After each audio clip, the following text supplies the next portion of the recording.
Kumukulo na po siya. Ilalagay na po natin yung bangus natin. Yan.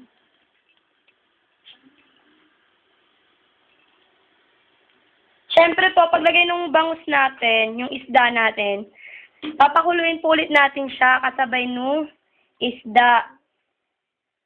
Yan.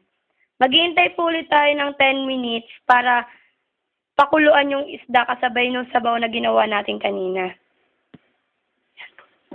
Makalipas ng 10 minuto, kumukulo na yung sabaw natin kasama yung isda. Ilalagay na natin yung sinigang sa sampalok mix. Yan, ibubusan natin siya dito.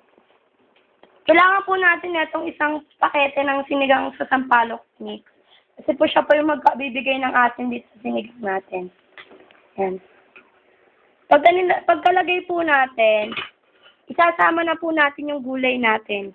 Yan, yung kangkong.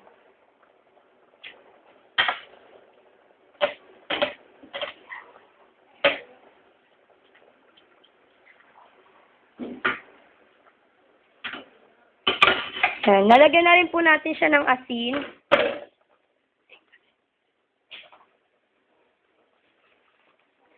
Tansyahin po natin kung gaano karaming asin yung ilalagay natin. Nasa atin po yung panlasa kung marami or onti lang yung ilalagay. Siyempre, dahil lagyan na natin siya ng gulay, pakukuluin ulit natin siya ng mga 5 minutes na lang. And ready na po yung sinigang natin.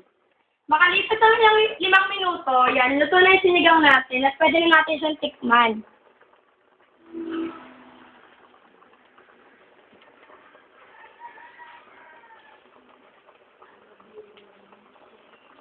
Ano? Tapos na po yung sinigang natin na niluluto. Yan. Finish na po yung ginawa natin sinigang. Yan po yung isa sa binabalik-balikan ni sa Dasmariñas, City, Cavite. Kaya try nyo rin magluto. Sana marami kayong natutunan nyo lang. Ito po yung finished product na niluto namin sinigang. Yan. Pwede na po natin siyang ipagmalaki sa ibang